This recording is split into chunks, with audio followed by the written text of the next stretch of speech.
Hey, good morning. Welcome to the second of our Celebrate Jean birthday party.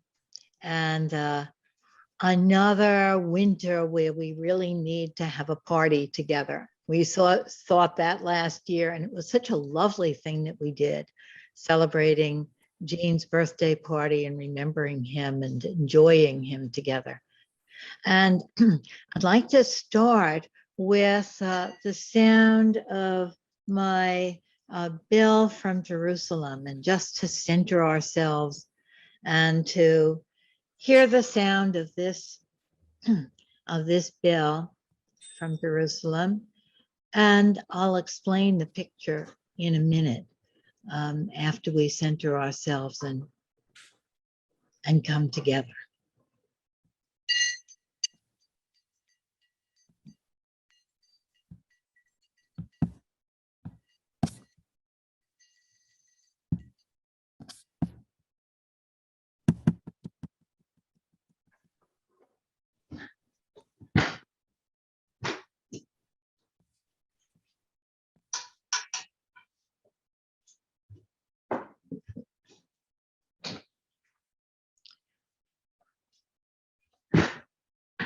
I wanted to share this picture with you this morning because whenever I would visit Jean in his house upstate, I would find him sitting by the door, these double doors, looking out the door, no matter what time of day or morning or evening. And he would say, "Oh, I'm looking at the out there, that the big system," he would say. And he was so inspired by the trees and being in connection with nature and with the big system. And I thought we would start our celebration looking out at the big system with him. Yes, it feels so good to join all of you and to join him in this celebration of the big system. I think about Vivian, who I think is here from China, and she's been planning these focusing oriented therapy classes in China. And she was saying to me, I wanted to do it about focusing oriented therapy and spirituality, but there's nowhere that Jean mentions spirituality. So I'm very, very confused, because all of the focusing people seem very involved with spirituality, and yet Jean never mentions that. And I thought that was such a wonderful thought and comment. And for many of you who are here today that didn't know Jean and might be confused about that, is focusing spiritual. What I know, and we're going to all share our knowledge together, but what I know is that Jean said, "Oh, if you talk about spirituality or those spiritual words that have been ruined for many, many people, you lose half the people, and you don't need those words. You can talk about the whole thing without using those words." And for me, I only have like one. Jean and his work is very, very much about that big system that we're all a part of. What I want to celebrate this morning about Jean and remember was his voracious curiosity, an incredible curiosity that encompassed everything. There was nothing that he wasn't curious about, in that kind of open, generous way.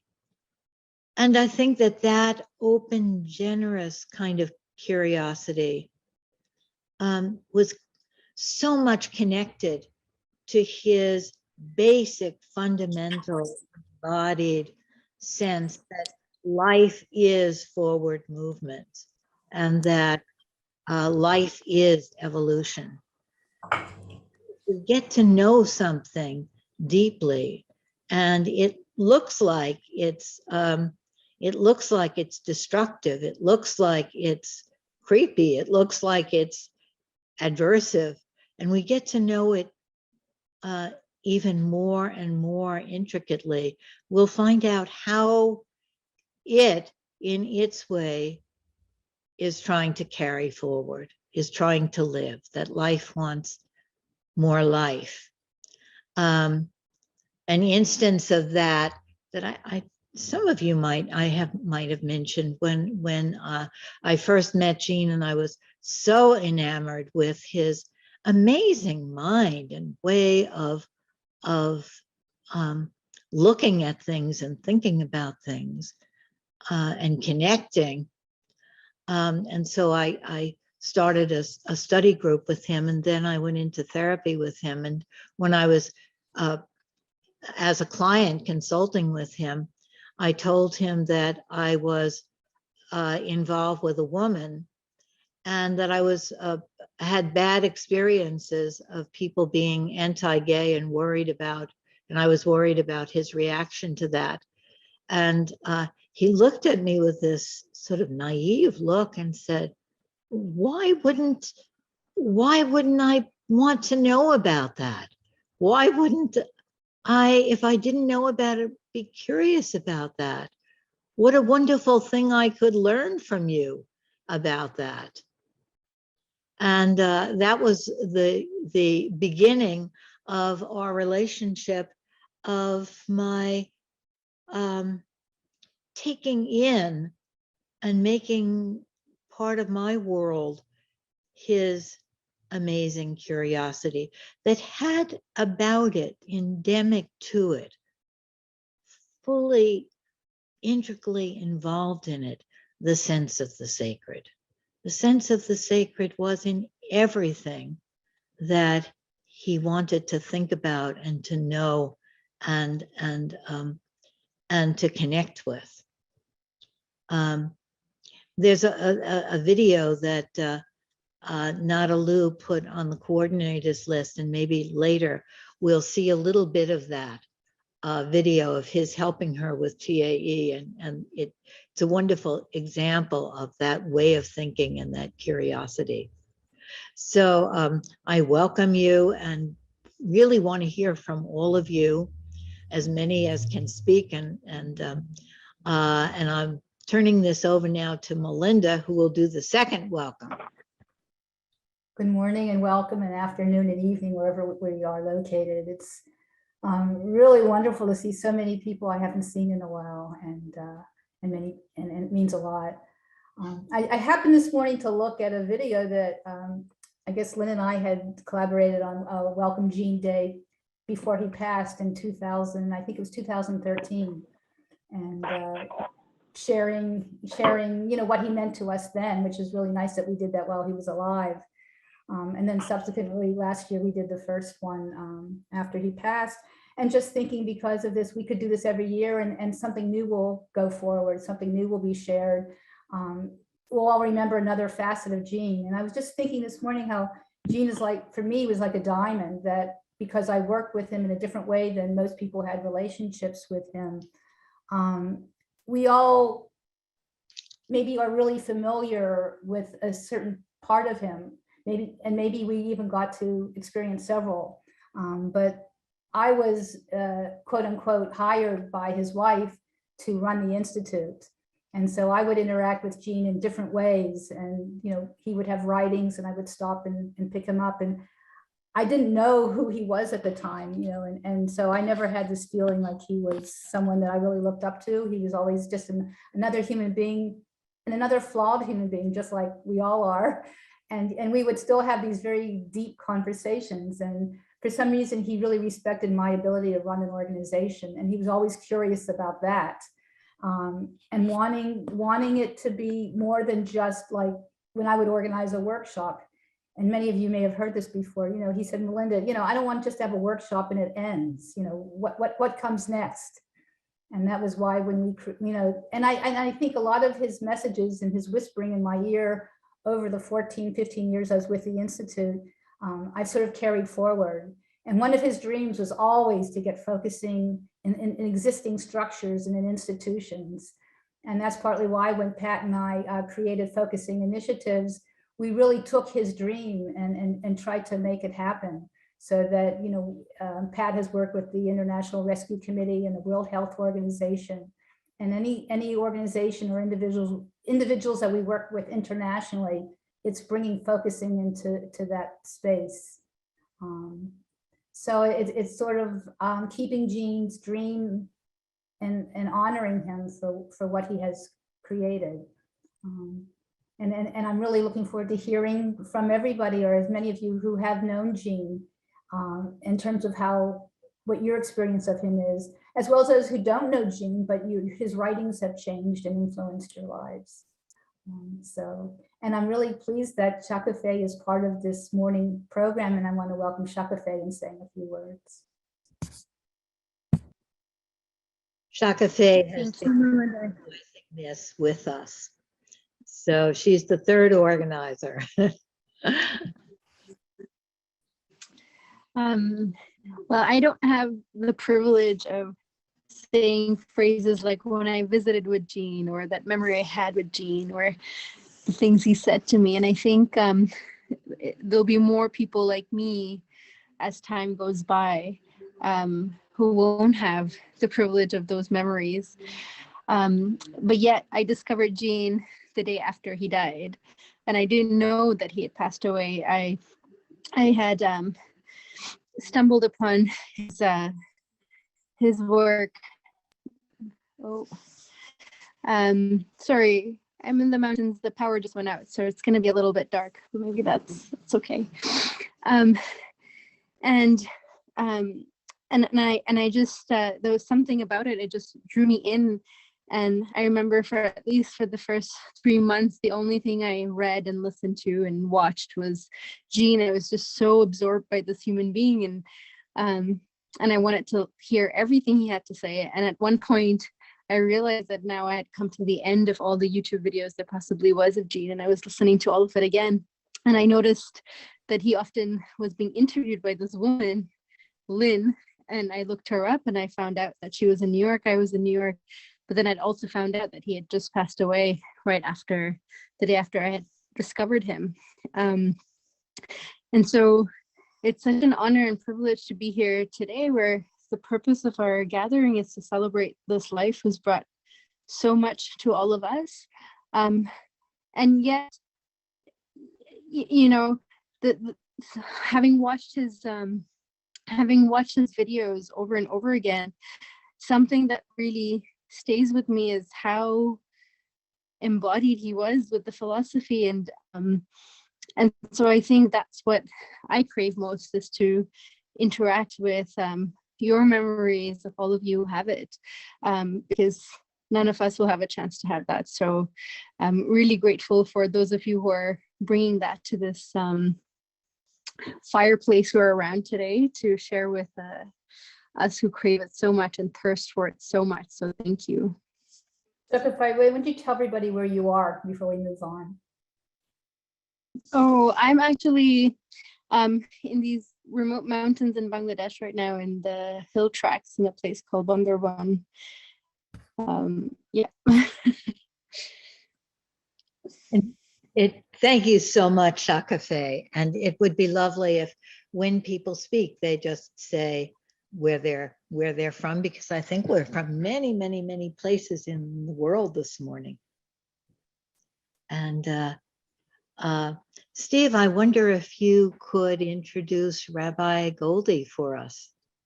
First, we'll be hearing from the people who knew Gene, and then we'll be hearing from the people who know Gene through his work, and then we'll all be talking together about how to carry Gene's work forward, questions we have, and all of that.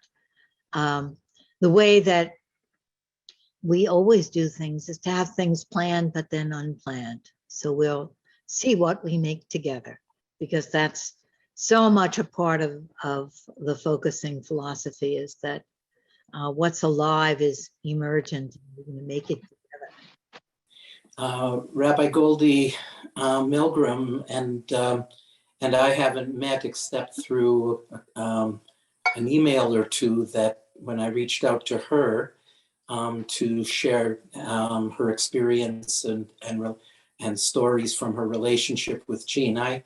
I won't speak about it now, but I had a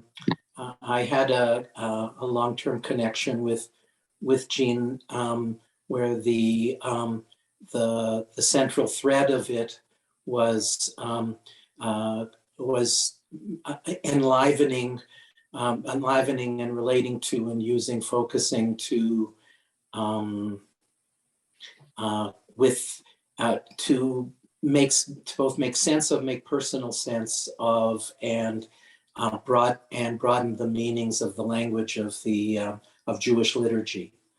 And so in the course of in those days, telephone conversations that we had, Jean had mentioned Rabbi Goldie Milgram, and so I recalled that as we were thinking about this, and her connection with Rabbi Zalman Schachter, who had a focusing partnership with Jean. So I'm going to introduce you, Rabbi Goldie, and make room for you to share that particular thread of Jean with us.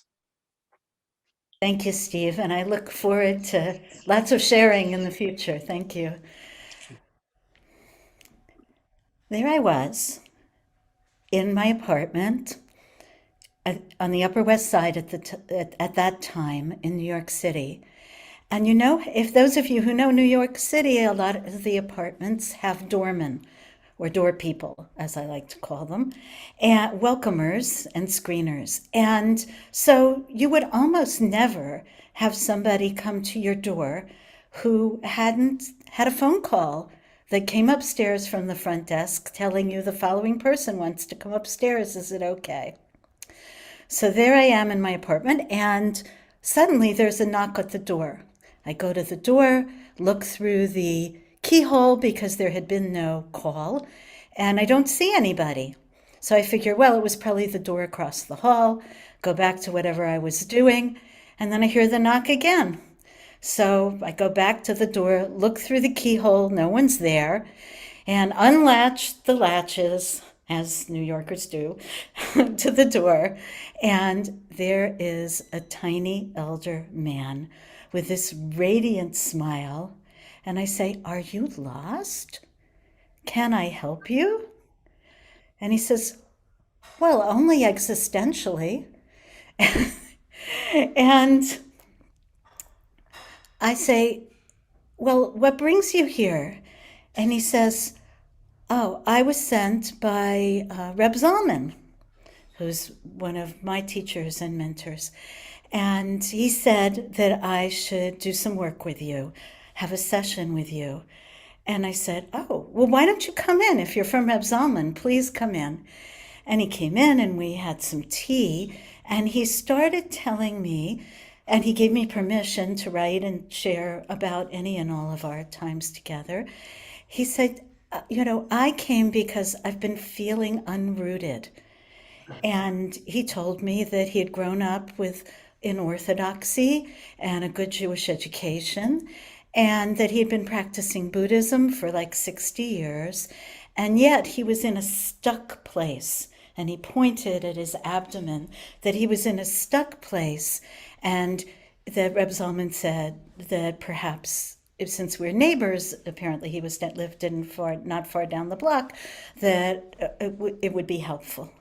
So we sat down, and I had him follow, breathe, take a short breath and a long breath, a short breath, a long breath, and a short breath, as was my custom, and to notice in his body a technique I'd drawn from a variety of feminist retreats on where that stuckness was, and was there a voice of it. And he smiled and he did that.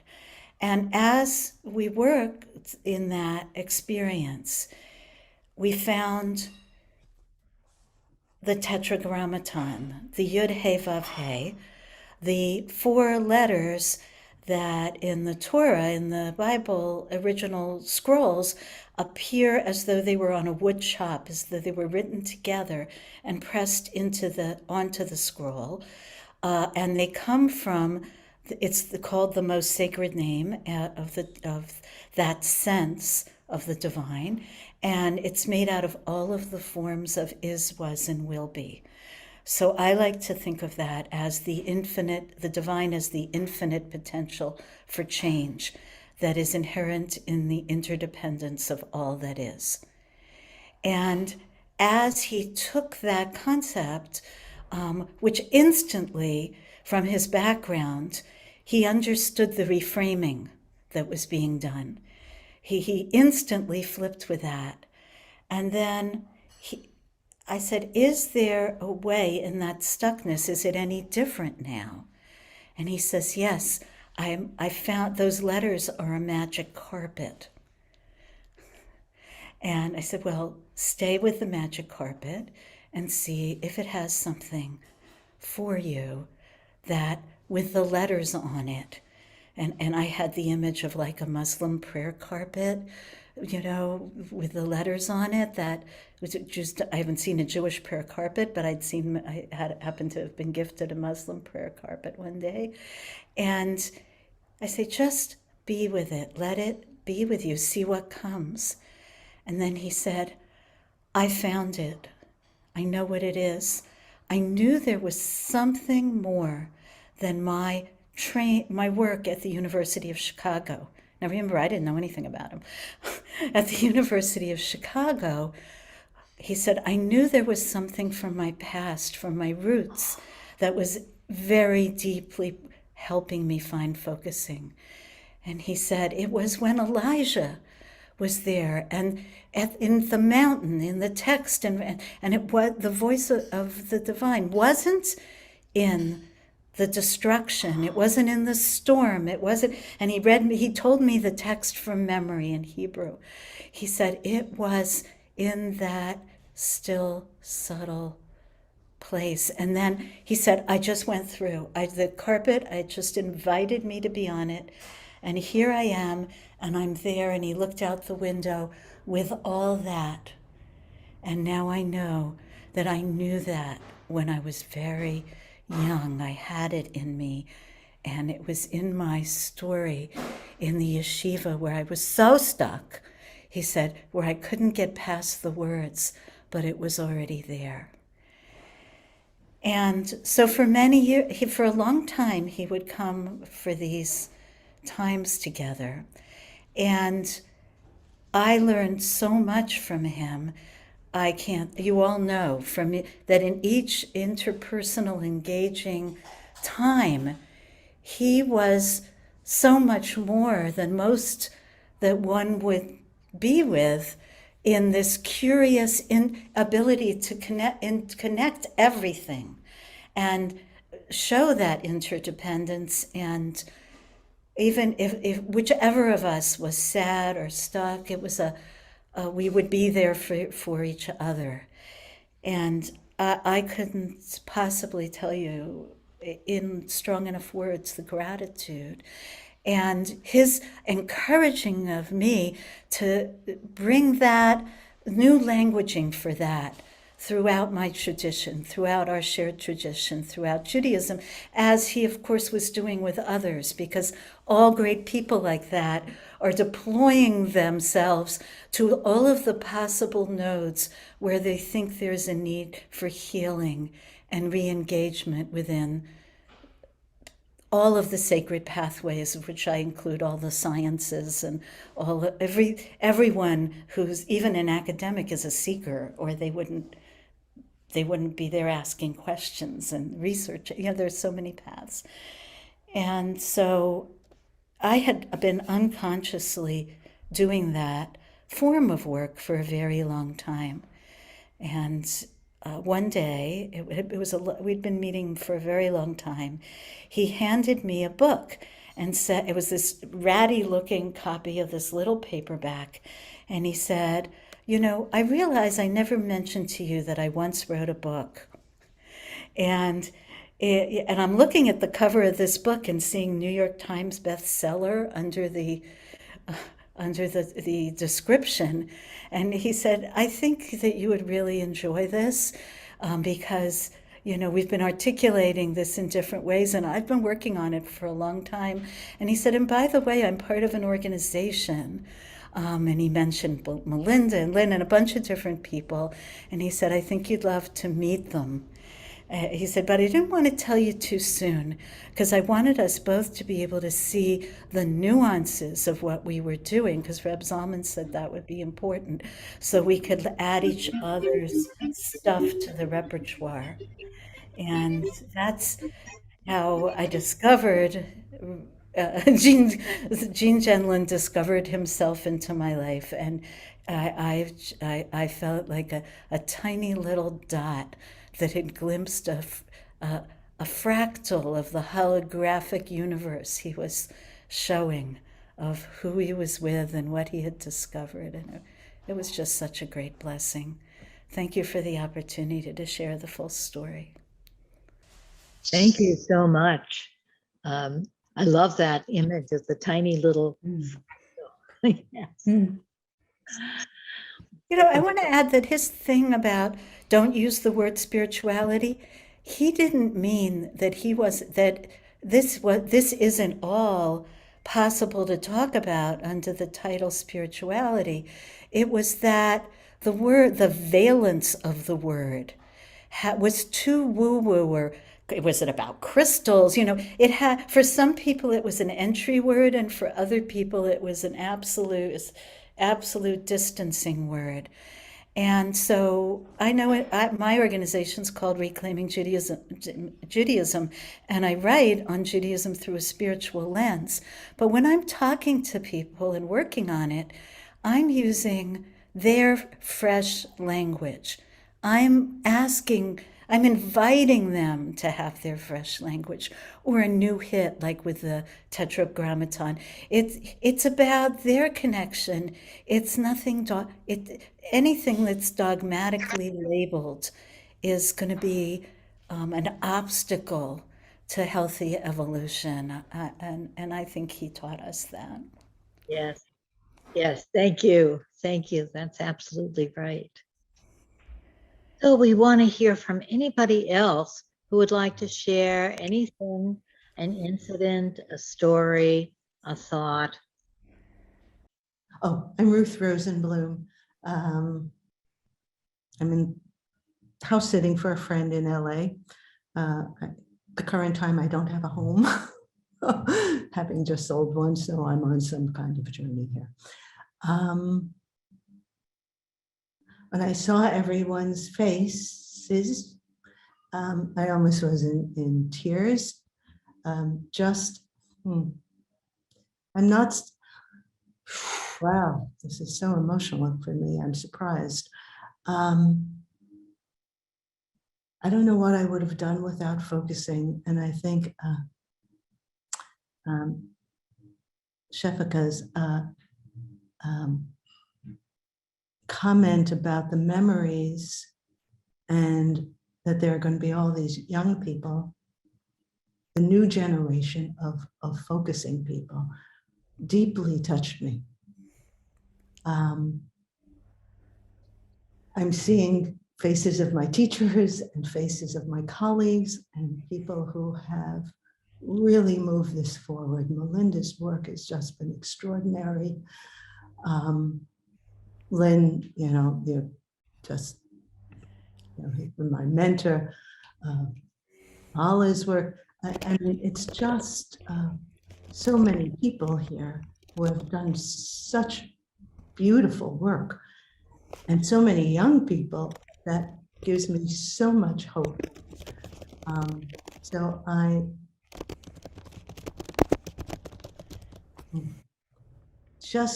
guess I wanted to share just a couple of things, mostly that I'm just happy to see everybody, and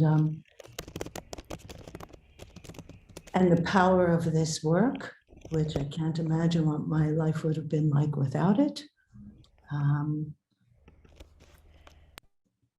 Gene once said at a conference when someone asked him about spirituality, he said, focusing takes us to a door that can open up into this other worlds. And it does. And it does experientially. It's not any dogma. It's not anything conceptually. It's like I could come to know the truth of a spirit, the expanded world, the great system, by going deep enough in focusing. I did have the great gift of going with Lynn and doing a little bit of interviewing with Gene before his death. It also had to do something with Judaism. And I was shocked to find just how connected he was with all these traditions, his own tradition. He had a whole stack of Hebrew books and said that he prayed every night. That he prayed this traditional Jewish prayer every night before going to bed. And he had studied Buddhism for 60 years and read the work of the great Christian mystics. It was the all. He was in deepest expanded connection with the sacred in everything, and found this language and this way to bring it real into our lives experientially. So thank you, Gene, and thanks everyone for being here. And again, Melinda, thank you for that organization, for keeping it going, and for your new organization. And Lynn for, and I'm just picking out two people. I know Ruth Hirsch is here, and there are all sorts of folks here who have just been teachers and bringing things forth. So I'm grateful, and Steve and Flora and all of you. Thank you. And thank you to the young people, because it's in your hands. And Shaka Faye, you got it, you got it.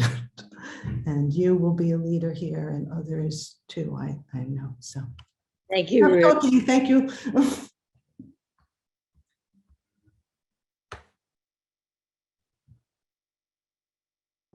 Lynn, we have Steve and then the other Ruth as well. Okay, Shaka Faye, I love you calling on people.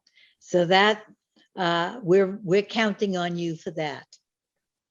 No, I'm not calling. They volunteered. They just sent me messages letting me know. If we don't see them, you'll mention it. So we're looking forward to hearing from Steve next. Okay. First of all, thank you to Ruth and Rick Goldie, and share a few things. I was blessed to be in what became a focusing partnership with Gene from 2005, early 2005 to I think mid to late 2012. And as I mentioned before, the listening partnership that we had hinged around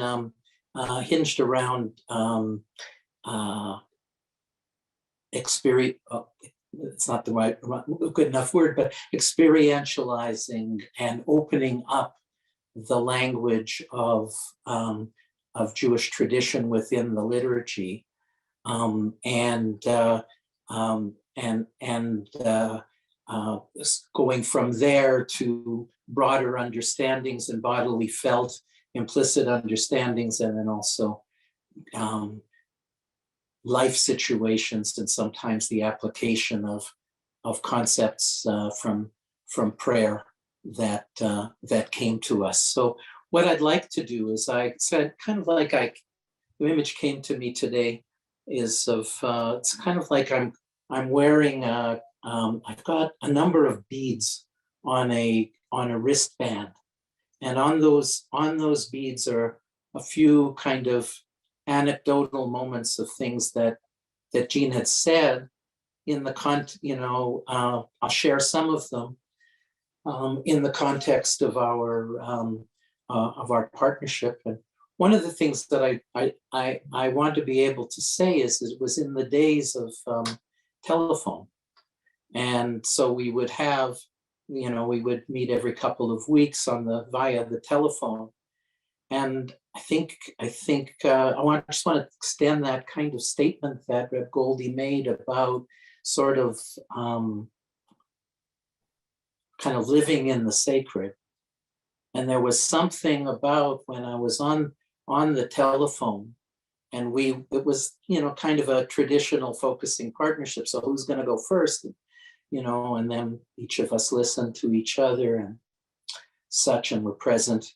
There was an encompassing vibe, and it touches me just to say it, in each of those times that we were together. So I'm going to share with you some of the beads, if you will. So the first, and I'm going to represent them in some way or another. These are kind of like they provide sort of guiding support for me in my life currently and in aspirations going forward.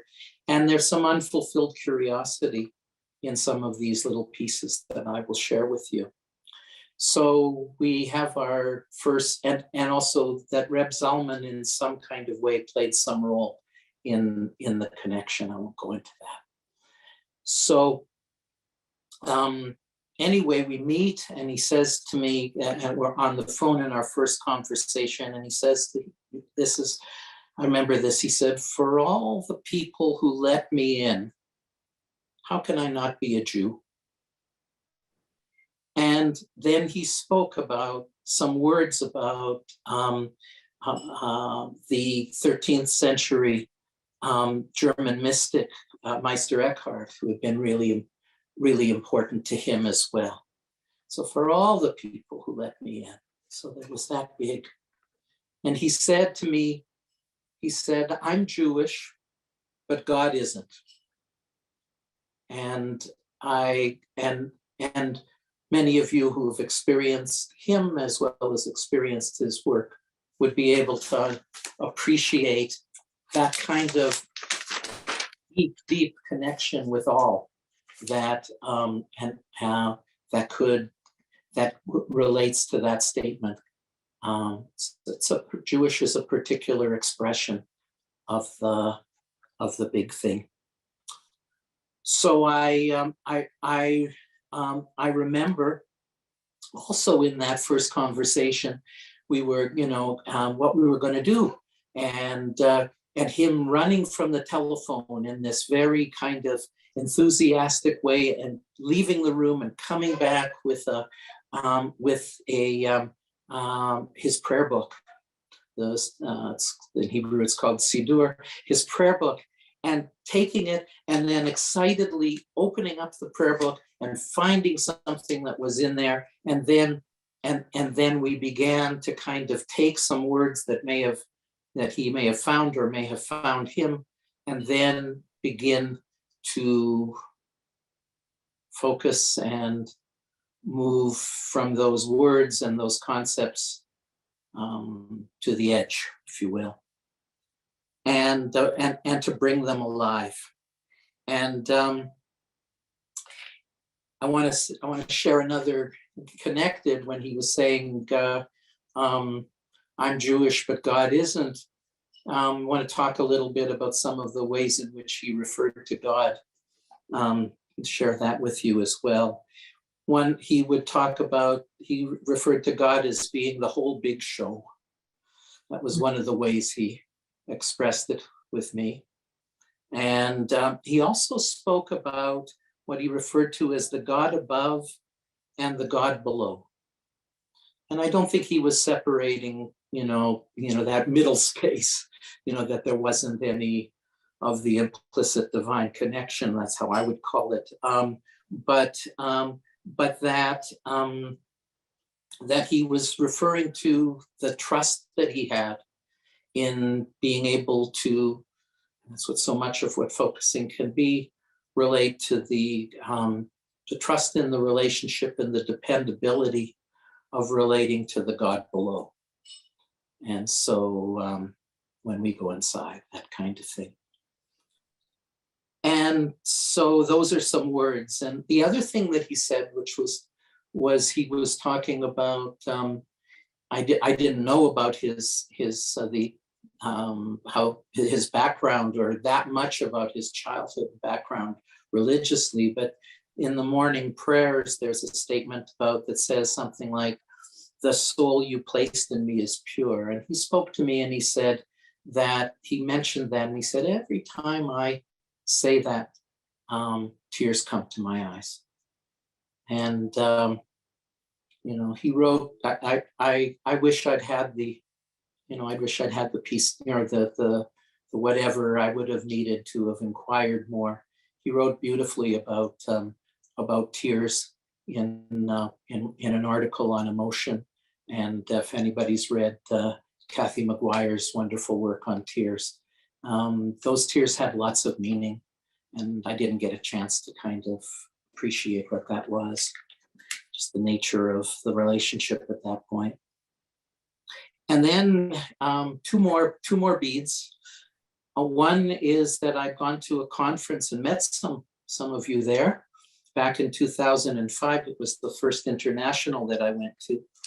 And he asked me, well, what mattered most to you about it, or what, and that kind of thing. And I said that the experience of being with people and having from different cultures, different religions, different nationalities, and having an experience at the focusing conference of connecting, of some sort of, a form of connecting with our common humanity, even beyond our languages or beyond our languages.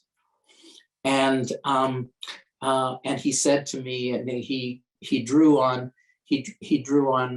one section in the Shabbat prayers, Sabbath prayers.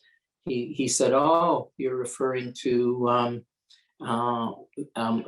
V'ne'amar," and there's a phrase that says, "V'ne'amar hayad Adonai lamelech al kol Israel al kol haaretz vayom hahu bayom hahu yiyah Adonai echad." So I'll translate that last part.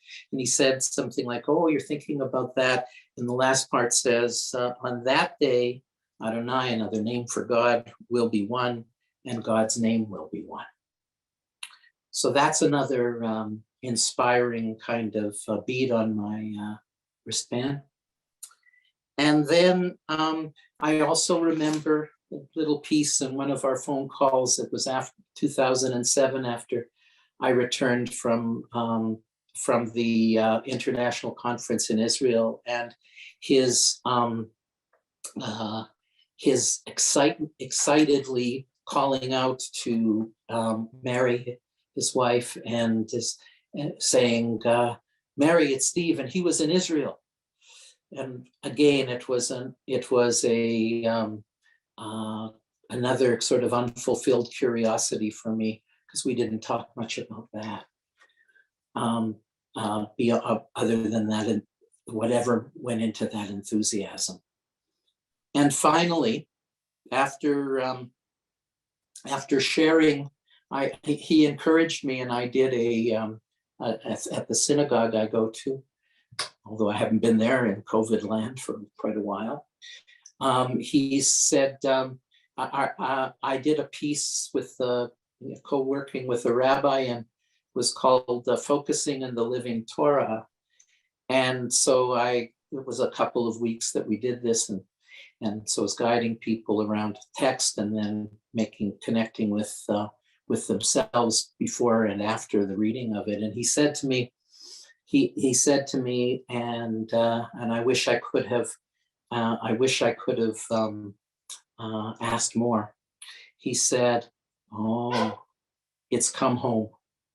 He said that in his conversations with Reb Zalman would kid him and he'd say, "Oh, so you want to bring focusing into the pews?"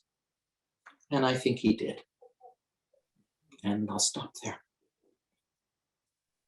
Thank you. Thank you, Steve. Excuse me, it's dinner time here, so hopefully there's no veggies in my teeth. So, hi, everybody. And I also would like to thank Lynn and Melinda and Shukafe for putting this together. It's really lovely, and I really appreciated all your comments at the beginning. So I just want to say a really small something. I met Gene the first time in 1995 when he came to my week-long in Chicago. I think that was the last Chicago week-long before the Institute moved to New York. I'm not going to speak very long here. He came in, he taught one whole day of the week-long and demonstrated focusing with dreams, which he loved. And I was one of the people that he worked with. And I was so impressed by his, the word was there and it's not there now, but just, well, the word I wanted, one of the words I wanted was humility. That one's easy, but just not putting on airs, whatever that word is, that means not putting on airs. He was so unpresuming or something like that. So that always impressed me. And then after that time, I saw him again in '96, I think at the International, and then probably again after that when there was some kind of conference. I think it was in Toronto, I'm not sure, but he was leading a big focusing gathering, and he was doing teaching the way that he does teaching, which was everybody would come in, or all the people would come in, and he would do some little lecture, and then he'd say to all his assistants, just go out and sit there and help them do it. So it's very different than what teaching is nowadays, or at least the way that I've been teaching for the last almost 30 years. But to me, and I share this with my students, is Gene taught by his being. He exuded focusing, he exuded love and acceptance and warmth and humility. He exuded a safety that I think is very, very rare still. And it's what I always aspire to give to people. It was so beautiful. Every time I saw him, for years after that, for a couple of years, I was in a pretty serious relationship with one of his focusing partners, who is unfortunately no longer on the planet. But he would just say hello to me with such warmth and acceptance, even though I lived in California and he lived in New York, and I only saw him at these big gatherings. So that's mostly what I wanted to share. Something else just came to me that I'd like to share, because maybe it will help somebody at some point. No idea, but I remember during the internationals when he would come, and he came to quite a few in those years, 96, and then there was one in Toronto and one in Wisconsin, and so he would always speak, and everybody was like, yeah, we're gonna go listen to Gene. And I would sit there, and I was one of these I was not a groupie at that point. And now I think of the years and the effort that I'm putting into learning his philosophy and studying with Lynn, and then studying with Rob Parker. Well, first it was Rob Parker, and then it was Lynn, which was wonderful. And then it was Rob Parker again. And I'm continuing to kind of chew it up. And I'm getting little by little, I'm loving it. But I remember sitting there thinking, what the heck is he talking about? And why doesn't he just use English? And while I'd be sitting there, I'd get some little glimpse of, wow, that is something. But then a minute later, I would have no idea what it was because I didn't know how important, the importance of experiencing and trusting our experience, and that everything that happens to us, we don't need to understand. But if we get it in, I'll use another one of the words from the home, in our kishkas, in our gut, in our, if we get it in our bodies, something's going to happen, something happens that changes us. And we're not aware of these subtle changes, but it is happening. And I can just give testimony after years of making this practice my life and my, oh, by the way, I'm sorry, Lynn asked us to say where we are. I'm in Jerusalem, which is why I was eating dinner. It's almost 7 o'clock here. And I would never have moved to Israel. I would never have come here. I came here for the first time in 2000. I would never have come here if it weren't for focusing. It's totally changed my life. But I want to say that about his philosophy for anybody who's thinking about dabbling. It is not easy and it's really worth it. And I think just about everything Jean did is totally worth it. And I'm sorry that y'all didn't get to meet him because his person was infectious. And it is so different than me. I'm macrobiotic, non-smoker, and but Jean's physical presence was very different. But his heart is infectious and wonderful, and seems to live with us still, like in groups like this. So thank you. Thank you, Ruth. So I'm going on a hike tomorrow early. And so I'm going to stop my video here, but I'm enjoying listening. Thank you. Lynn, we have Rosa. Then, hello, Shakufe. Hello, Melinda. Hello, everyone. I'm going to take a moment to breathe before I start speaking. So I'm going to build a little bit on, I'm going to start by building a little bit on what Ruth said about Jean's accessibility or non-pretentiousness or like that. And then I want to say a little something about his vision of socio-political, cultural change and transformation, at least as I understood it. I first met Jean in, I believe it was 2006. I had moved to the East Coast in 2005. And I remember really clearly the sense of like wanting to approach him and at the same time feeling shy, feeling like, oh, I'm a nobody, you know, like I sure I've gotten my focusing certification or whatever, but there's all these people who have teachers and have been around him for a long time. And yet feeling so drawn and approaching him and feeling the effect of that openness and curiosity and willingness to meet new people and just discover who that person across from him was. And was really powerfully affected by that. And I don't remember all the details. I know I was at a TAE conference in 2006 or workshop, and Kai was there, and other folks were there. And we had a conversation there, and shortly afterwards, he was following up on it with me. He said he was really, when I told him that my background was in organization to development, he said he was really interested in talking with me about something. And he followed up with me. And I remember being, you know, at the rented house I was living in at that time, and just like not believing that I was talking with Gene on the other end of the phone, because he actually had followed up. And so he had this project that he wanted help with.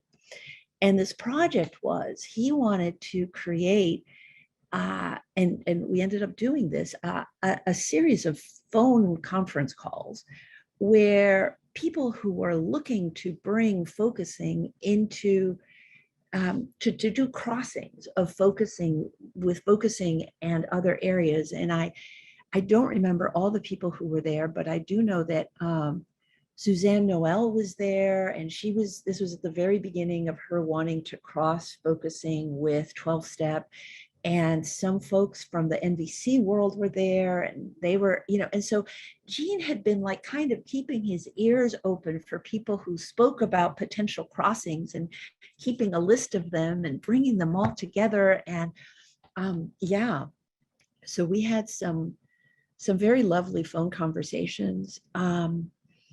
And I know I took notes of all of that, and that those notes are in my file somewhere, because I don't throw anything out. So I know that I want to go back and find those at some point. But so that was the practice. And the theory of it, I only heard later, a year or two later, at one of these events, when I heard Gene talking about the town. And Gene's teachings about the town went straight into my soul and straight into my heart, because it was, a really big vision. He was talking about the course of evolution, and how, back when there was feudalism, and then at some point capitalism came up, but how it wasn't like this sudden transition, but how while there was still a lot of feudalism, there were these towns within which something new was happening, because people there weren't just serfs, and they were relating to each other in all these different ways, and that kind of prefigured the transition. And what was the transition that we were in now, and where were those towns of what is wanting to be birthed? And he felt so strongly that the town had to do with people who had a handful of these practices. Just like God isn't Jewish, the town was not just focusing. He wanted people to learn at least 5 different practices, and then work to weave the connections between them, so that we who were already here doing all these different practices of somatics and NVC and focusing and this and that would start to recognize each other, and would start to realize that this practice of what he called interhuman attention, and the power of interhuman attention. And so I really took it to heart, right? His encouraging people to not just be parochial, to not just hang out with other focusers. And one other teaching that he gave along these lines that also really struck to my heart, because it has to do with what I like to call micropolitics, right? Like, he talked about how whenever we are in a gathering of a particular sort, everybody will just wear their hat of that thing, right? And so if we're in a focusing gathering, we just all talk like focusers, or if we're in a Jewish gathering, we all just talk like Jewish people, or this or that. And he said, and he told a story about having been part of this group where, after like having been there for 5 or 10 years, he realized that he and the person who always sat next to him shared this whole other area of interest, which they had not realized, because when they were in this particular group, they were just wearing that particular hat, right? So for a long time now, I've had a vision of something I would very much like to do, which is to host a gathering at some point where we invite focusing people specifically to mention, what are some of the other hats you wear, right? When you're not being a focuser, what are some of the other things you're doing? And then have breakout groups, so that those of us who are focusing and NVC could meet in them, and those of us who are focusing and somatics could meet in them, and like that. Because Gene,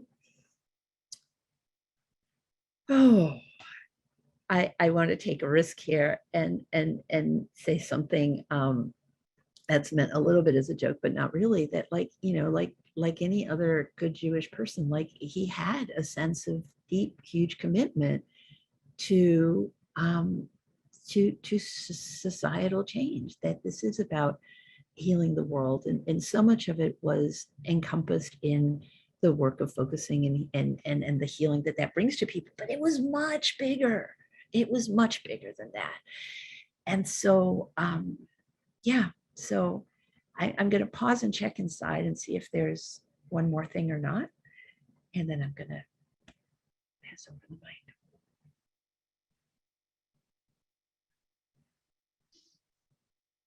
Yeah, just one more small thing. And this is just like Steve said at some point, oh, I wish I had asked more. But I remember at one point when I was having a phone call with him, and this was at a later time. And I also did know him in different contexts, because I was also part of the board of the Focusing Institute and there's many other Gene stories I could tell, but for now, there's just this one small thing, which is that we were having a weekly conversation about focusing and social change and different things like that. And it was right around the time of the Zuccotti Park Occupy. And I just remember the excitement in his voice. I said something, and it was just he was aware and following what was happening on the political level as much as he was aware of what was happening in the spiritual one. And so I just want to speak to that, and to say that, his all-inclusive interest really included how spirit manifests in the world, and how we can evolve as a culture into a more humane and focusing is a huge part of it, especially the vision that he and Mary created about what would it be like to have institutions where the human spirit is acknowledged, schools where the human spirit is acknowledged, and hospitals where the human spirit is acknowledged. And so his whole wanting to bring focusing into institutions that Melinda spoke about earlier is also a huge part of his social, political, cultural vision of the future. Thank you so much. Thank you so much, Rosa. And maybe toward the end of our gathering, we can see how we might team up in certain projects, like your project of having a town meeting where we aren't only wearing our one hat, but all the other hats. And maybe another meeting we can several people will help you do that. I would love to come to that. Thank you so much, Lynn. That sounds lovely. I would love to co-create that with anybody who's interested. Lynn, I saw Shakafe made a really good suggestion that maybe we make space for those who didn't know Jean to share at this moment. Sounds good. I was just Lynn, I'm wondering, when did you want to show the video? Should we do it now or later? Now, maybe? I think maybe we'll hold off on that, because we want to hear from the people who didn't, anybody else, but also the people that didn't know Jean, and we want to give time to that. And we'll see if we don't have time for it, for the little video, we'll do that a different time. But can I say it would be really nice to hear Jean's voice today, if it's possible, even if it's 30 seconds of it? Yeah, you're right. I think you're right. That will give us a transition, and we could take a breath. Yes, let's hear just like 5 minutes of this little video of Jean working with Nadalu on her TAE project. And we just get a feeling of Jean's being and Jean's curiosity and Jean's way of thinking and connecting with his philosophy and with Nadalu. So yeah, let's do that. You're right on, Shakafe. So we'll take a breath. and bring Gene himself into the group. And yet it does something, that's already an interesting pattern. We can understand that the absence has effects, like, you know, if you don't have food, then you starve, but that's not what this means. This doesn't mean the absence. It means there is a kind of presence of something that's not here. So that's an interesting pattern. So you have a paradox here too. Oh, There is yeah, the- absence and presence, eh? Yeah, I have it and I don't have it. It's Right, present, right, it's not present. right, It's, right, and okay. even perhaps doing something to bring itself about or to let itself come, or I don't know, some, but I'm not sure of that. Okay. What I like is something that's not there is doing something. The way in which it's not there can vary. And somehow in the middle of doing this, I got very interested in, that's also a pattern. It's like I can know that there is an answer, even though that's all I have, is the knowledge that somewhere there's an answer. And it's different to say, God knows a more right way, because when I say that, I'm somehow connected to where the answer is. It's a little different. It's like if I know there is an answer in a library, in a book, or I could call a specialist in somewhere. Dig it out. That's one kind of Right, thing. right. This is different. It means that there is an answer in the universe or something, and I'm part of it. There's always a struggle of whether I'm really part of it, but I don't know. Let me explain that. Yeah. But it also exists in some sense in the universe. What does that mean? Well, let's see if I can explain that. The body, the organism, the living thing, every animal, and we too, have certain patterns that are built in with us.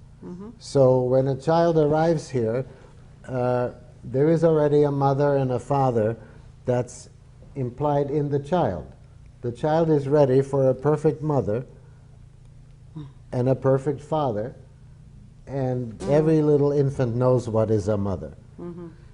And then, of course, it's sent to a human being, so then it doesn't come out like that, because there aren't any perfect human beings, and so there aren't any perfect mothers, so something will, go wrong. Goes wrong, yeah. But then the question say, I was never loved, I can't possibly know even what that is to be loved, then I know that's not true. Your body knows what it is to be loved. See? And then there's this question, which is more real? Well, in terms of fact and history, what's more real is the mother that you had, right? But they're not really. In another sense, it's an accident. They could just as well have sent you next door to that other lady. But the mother is actually a reality in every creature, in every living thing. And living things exist. Looking at myself in this way, I said, I know that there is a more right way than this. You see what I mean? Then it feels to me like the more right way is more real. So all that stuff I mean there, when I say it's a little more than knowing that there is an answer. I feel like I'm in contact with the answer, but not that I can control this contact or something. Recently, I'm better at it. The contact, I would be afraid that I would spoil something if I poured myself into the universe, because I'm so full of stuff that I don't think the universe should have to carry. But then when I realized that, oh, well, come on, I'm already part of the universe. It's only a pretense that I'm enclosing myself in some kind of just me, responsible for just me, and this is me, and this is not me. That's actually not real. So the poor universe is already carrying me if you see what I mean, and I can't protect it. So then I feel like, oh yeah, right. Wherever that right way is, I'm inhaling it, or I'm there, or I'm growing out of it, or something or other, and I still don't have it. But it's different than just saying I know that there is an answer. So I made 3 things for this pattern: knowing that there is an answer, being part of this big thing that has the answer, and then the hollow brick felt sense where I actually have it. The pattern is sort of like this.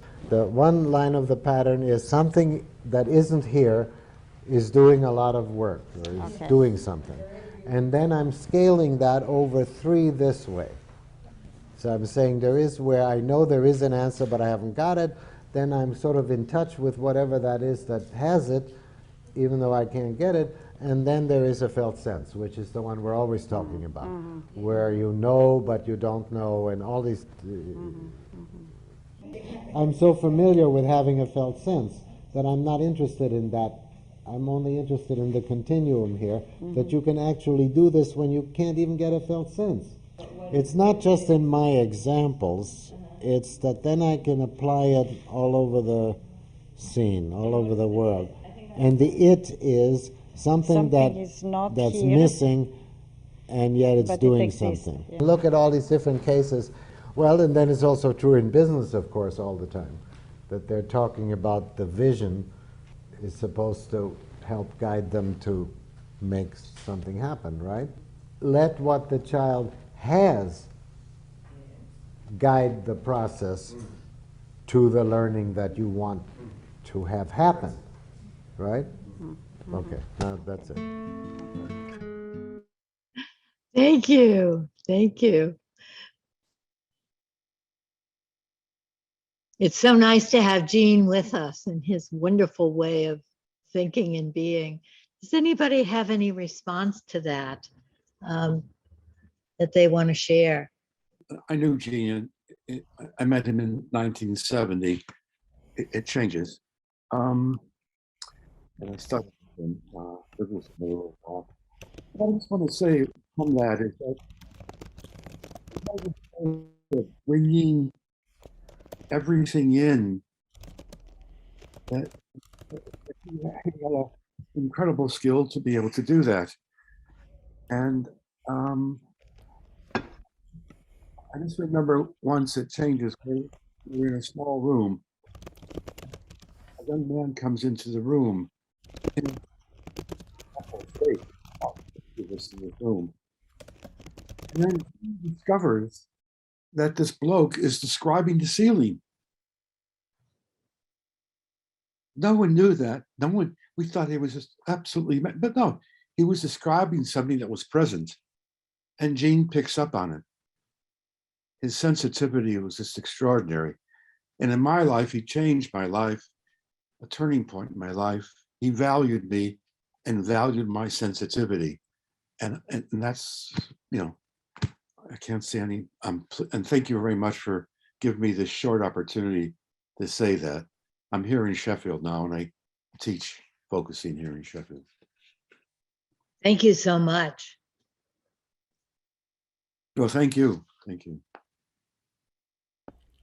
I'll say something about that because he brought it up, and we went out by the river to do what can be called a hitbodedut, making yourself alone with God, or hishtapchut nefesh, pouring out your soul like water. And the idea is that you can't damage the divine. There's no judging, there's no, and I didn't like to use the term the divine. I like to call it all that is and ever will be. The sense of that, what he was talking about. And so we would both find a separate place and pour out our hearts, whatever was afflicting or needed that audience, as though there is a listening God. And that's because there's a paradox. One way to frame that is there's a paradox that, for me at least, he was different. He really believed in all of that. The God I don't literally believe in is the one can pour one's heart out to, as though there's a listening God. Because unless and you would, Mary, who became a good friend, also, if one doesn't take, she called, that whole thing of opening a space. So this ancient practice of really, you would let everything come up, like vomiting almost in words, everything come out until, and I made up a word for it, you feel emptified. And in that emptified place is where the opportunity to connect to what he was just talking about, it comes, it arises. And you all know this as focusers. And that's an ancient spiritual practice. And so if we get out of needing to believe in anything or thinking that the words mean anything, it's the embodied experience is so true that it can feel like love. Some kind of pure love. Maybe your experiences are different. I'm trying to find words for the unlanguageable. Thank you. Thank you. Anybody else? We have only about 20 minutes more. So maybe we could keep our comments short and see if we can include as many of us as we can. And I just encourage anybody to speak, even if focusing is brand new to you, and you didn't know Jean at all. We want to make room for all of us in this big us to make our voices known. Anything you have there is welcome. Yeah, I'm relatively recent in terms of formally studying focusing in the training for focusing oriented therapy. But, as a healing arts practitioner, I was exposed to Jen Lin's work in my training as a polarity therapist, 20 plus years ago. And having studied Peter Levine's somatic experiencing work, Peter Levine, many people know who are in the therapy community of trauma healing, Peter Levine built somatic experiencing on Jen Lin's work. So Jen Lin's work has so permeated the culture of contemporary mind-body healing that many people that don't know his name and don't know the name of focusing. And so I just wanted to name that here as it hasn't been mentioned, because that just moves me on such a profound level. Thank you There's so so many much. teachers I can name where are just drawing on his work.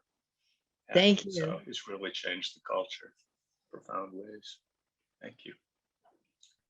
Well, I didn't know Jean. I wish I had. And today that we are celebrating his birthday and his life here, I just want to honor his life, and not only his, but all of you people who were there with him and who learned directly from him and who passed this on. And much of what we have, of course, we have his writings and all the things he wrote that is a lot, but also all the people that were very close to him, and how you are and how you have taken his work further. One of the things that I love about Jean is this, he's saying, don't do focusing alone, do focusing and more. And I think that we as humanity has profited from all of this, from his view, from this. I was in the emails of the coordinators' emails.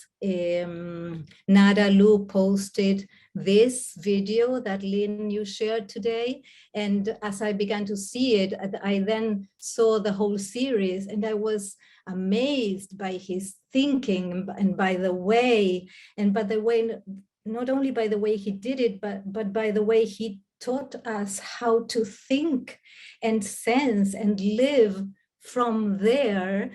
And wow, this is, so I want to celebrate this and all you people that have been there and taking his work further. Thank you very much.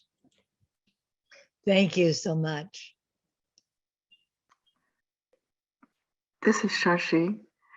I wanted to say, I did not know Jean. Somebody offered me a book on focusing about 40 years ago, and I put it up on my shelf, and I didn't know what it was. But in my simplistic understanding, I feel like because in Indian philosophy, we feel that we are all part of divinity and some aspect of that lives in us. So Jean kind of concretized and gave us a way of accessing that through focusing. That is my simple understanding. I could be totally wrong. I don't know. But that's what I feel, that because it's very difficult to access it, and this is one way of accessing it. Absolutely. Yeah. Thank you, Shashi. Vera.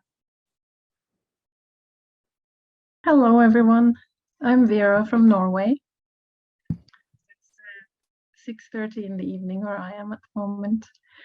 I didn't know Jean either.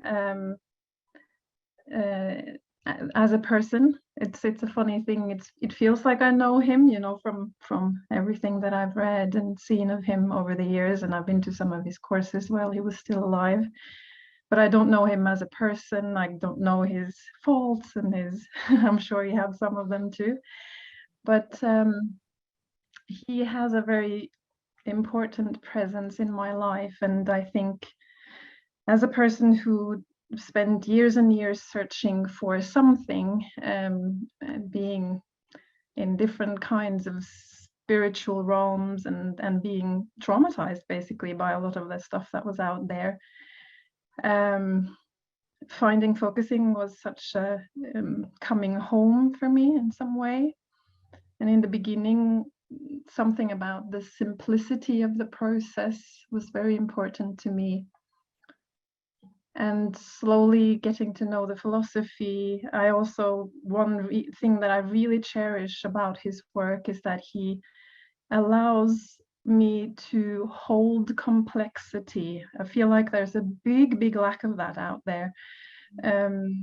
There's so much simplifying and black and white, and it's either this or that out there in so many different layers of everywhere, that I just really find it so, I don't know, yeah, helpful. I don't even know what the word for that is, but it's an evolving thing for me to really slowly be able to have how complex things really are for me, and with life, with politics, with family, with friendship, with just everything. That, so that's one of the biggest things I think at the moment for me with what Jen Lim brought personally for me. Thank you so much. Feels like to me that before really getting into this work, all I really had was my head. And my wife, Olivia, can attest to that. Now it's just sometimes she slaps me. And I'm so grateful that Jean's generosity and wisdom is carried forward here, like within this group with y'all. Like, that's why I'm here. Like, people here have trained, supported Lynn, Melinda, Cynthia, Steve, many others. And I'm just so grateful for that carrying forward. Lynn asked me to mention that we have a millennials group where Ruth, you mentioned that it's up to us younger generation here, and I was very present to that. The older people here are the ones that know Jean, and I was like, oh man, like there's what happens like years and years, decades and decades from now? Like, how is this going to be carried forward? And Lynn and Steve helped put together this group of millennials that we've been very grateful to get to support with Melinda, and of the elders of the focusing community. So there's a wanting to invite you, if you are also an elder that feels that y'all want to kind of share and carry forward this work with those of the younger generation. Please email Lynn. She didn't tell me to say that, but I'm sure that's quite okay. One final thing, go ahead, Lynn, please. Maybe, Jonathan, you could put your email address in the chat also, that people might want to directly connect with. Yes. And I have to add, and if you're a millennial, you're also welcome to connect. Yes, yes, yes. Thank you, thank you. That was, to me, that was like the obvious part that wasn't said. So that was not obvious. The last thing I'll say is, for me, I was moved to tears when I read the introduction to TAE. Experiencing and the Creation of Meaning. I was only introduced to this work from a psychotherapeutic context, which, don't get me wrong, that's blown my mind many times. But I'm like, oh my God, this can be everywhere. Like, I didn't know that Jean had that vision of the world. And so personally, like, I'm so excited to bring this work into Silicon Valley. And like, how do we think about new ideas?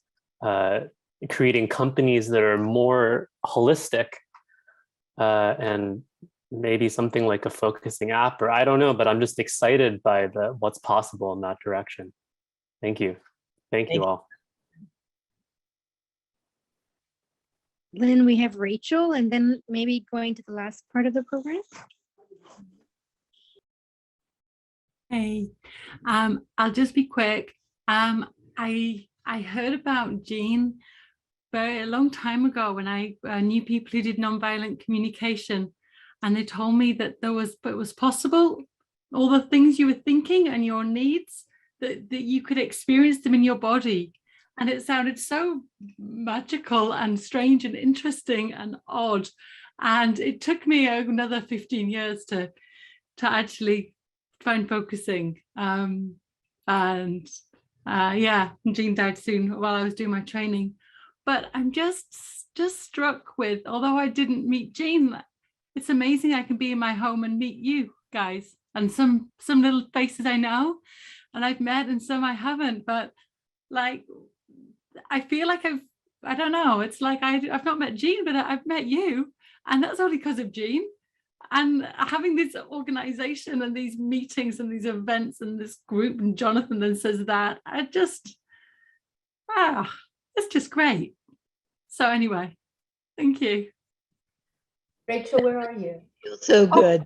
I'm right now, I'm in England, but I've mainly been living not in England. So appreciate community.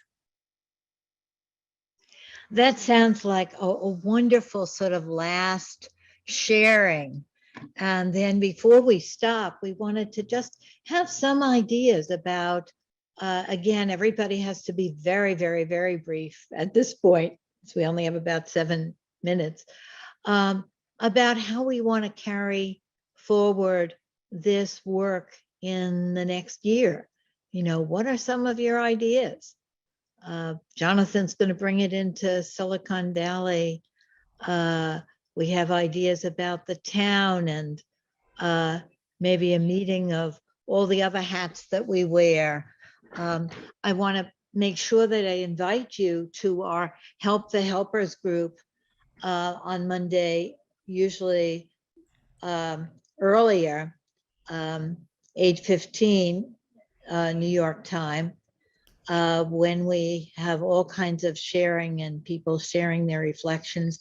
Those of you who would like to contribute to our Help the Helpers, we would love that, to just come and take about 15 minutes to share something about your work with focusing that can help inspire all of the helpers around the world, especially in this time when we're still struggling with COVID. So email me or Melinda if you'd like to give a reflection for Help the Helpers, or you just like to come. And we have a wonderful community there. This is Goldie. I'd like to suggest that we look at all of the fields that are the cutting edge, at the cutting edge these days, as well as where the cutting edge and focusing is, and that we try to be part of them and be creating those intersectionalities. I have found riches in the field of neuropsychology, and where Elon Musk is going I've been following his work in that field and the interfaces that he's creating and being able to be helpful when there's stuckness there, using offering focusing intervals in some places.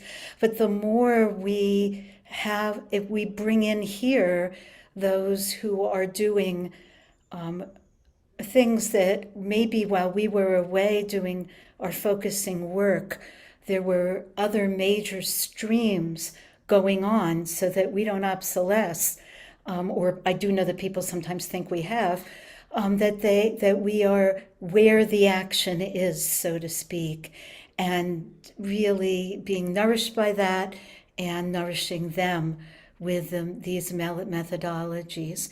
And the second thing I'd love to have is that maybe once a week there's a Jean Genlin course that we know that we're going to get an email. Okay, session 1 was today, session 1, and you just keep moving through them in cycles so that we can just keep enriching and nourishing, or something like that. And then that there would be discussion time at those release times where you would know if you wanted to discuss what you just studied. There, somebody might be there at the other end, or one of us could volunteer at different times to be at the other end. Sounds wonderful. And maybe as we're thinking of these ideas, we might, you might volunteer to organize that. It could be a weekly session where somebody brings in something from Jean, a piece of a video or a text, and people talk about it and discuss it, and that would be ongoing. So that's an idea. Another idea is that we all share these resources, and all the resources that we have are so vast in this community, and they could be all in one spot, all the crossings, all the things that we don't know about. So if somebody would want to volunteer to just receive all of the resources that people have, that would be a fabulous contribution. Lynn, this feels so important, and we don't have enough time. And I'm just wondering, could we create another time to have this whole conversation, and everybody could be invited who is interested in joining? Because I feel like there's so many voices we haven't heard today. I wonder if we might continue it at our Help the Helpers next Monday, and that's an earlier time. Would we be able to continue our celebrating and gathering in our resources next Monday for the Helpers group? I wonder if there could also be another group similar, but at another time when maybe some other people might also be able to join who can't do it exactly at the usual Help for the Helpers. So just expanding something. Good. What is that time, since a lot of us won't know? It's 8:15 on Mondays in the morning. What time zone? Eastern, New York time. We have that time because people in this time zone often need to go to work by 9:15. So at least we have the 45 minutes, and then we have breakout rooms and discussion. So we're starting as a way of starting our work week. But it would be a wonderful idea to have another group like that, a community gathering where people are volunteering each time to present something that can be reflected on in a different time zone. I'm wondering if there's anybody that would be willing to initiate that, and we in the Help the Helpers would be glad to help and support and get you started on that, and that could be later on, at a different time that other people could make. Leslie Miley is trying to get your attention. Oh, good. It's Miles. Oh, sorry. No, that's all right. I just this is just an anecdote which I wanted to share because it just came to me thinking about focusing. I'm from Cape Town and I've been learning freediving. The teacher of the freediving is completely, how he teaches is using the felt sense. He'll say, like, look at this ocean, or look at this water, and what comes to your body when you look at the water. Wonderful way of teaching. And it might be that other people in other physical activities, I know that he's got his own spiritual background, but just find that so thing that he does that. And I've spoken to him about focusing. Anyway, that was just to share that. Oh, thank you, Leslie. That's beautiful. Yes. I suspect that we all have so many commitments that taking on something new is like pulling teeth at this point. I'll volunteer if no one else does. They always say try to find the busiest person to get something done, and maybe somebody out there will offer to help me, because it will go slowly if I am the person trying to find that time. Okay, thank you, Rabbi Goldie. Maybe maybe you could put your email address in the chat, and maybe we could have some volunteers helping you to get something started at a different time. And we Help the Helpers people would be glad to lend our support.